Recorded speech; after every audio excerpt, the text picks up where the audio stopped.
शेर और चूहा की कहानी। शेर और चूहे की कहानी।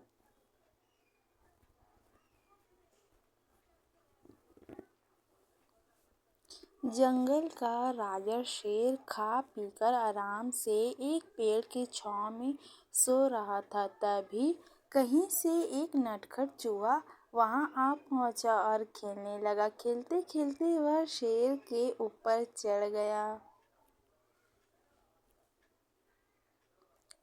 कभी वह शेर की पीठ पर दौड़ता तो कभी सिर पर चढ़ जाता। कभी वह उसके कान पर झूलता तो कभी पूंछ से खेलता। उसे बड़ा मजा आ रहा है और उसकी उछल कूद बढ़ती जा रही थी।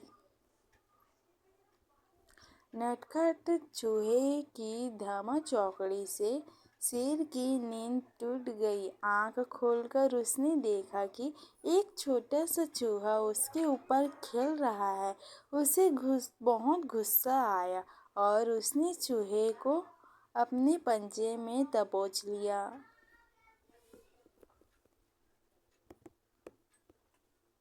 शेर के पंजे में आते ही चूहे डर गया और थर थर कांपने लगा। शेर बोला, बदमाश चूहे, तेरी इतनी हिम्मत कि तू जंगल में राजा शेर की नींद में खलल डाले। अब तेरी खैर नहीं, मरने के लिए तैयार हो जा। अब मैं तुझे मारकर खा जाऊंगा। मौत सामने देख चूहा गिड़गिड़ाने लगा, वनराज मुझे क्षमा कर दे, मुझसे बहुत बड़ी भूल हो गई। मुझ जैसे छोटे से प्राणी को खाकर आपको क्या मिलेगा? आपका पेट तो भर नहीं पाएगा। कृपा कर मुझे छोड़ दीजिए। अवसर आने पर मैं अवश्य आपके काम आऊंगा।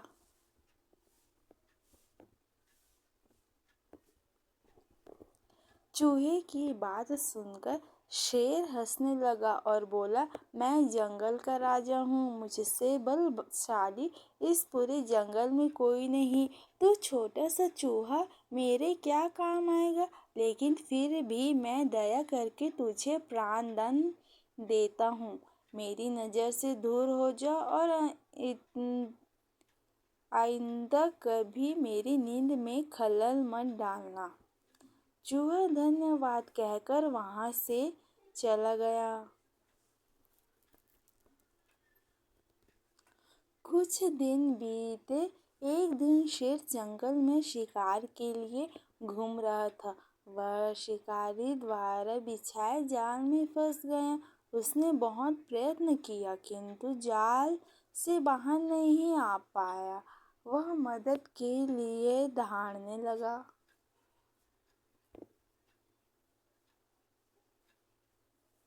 शेर की दहाड़ वहां से गुजर रहे एक चूहे के कानों में पड़ी। यह वही चूहा था जिसे शेर ने दया कर प्राण दान दिया था। चूहे दहाड़ की दिशा में गया तो शेर को जाल में फंसा हुआ पाया। उसने फौरन अपने नुकीले दांतों से जाल काट दिया। शेर आजाद हो गया।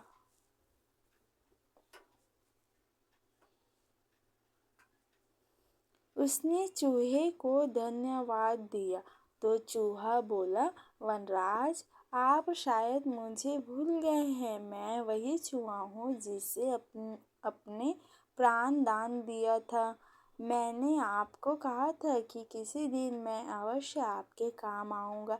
देखिए, आज मैं आपके काम आ ही गया।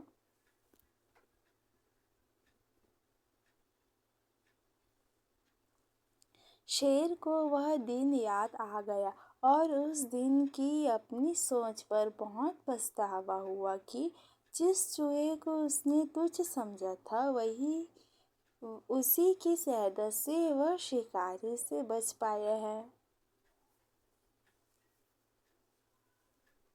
सीख। पहला, बाहरी स्वरूप देखकर किसी की योग्यता का आंकलन नहीं करना चाहिए।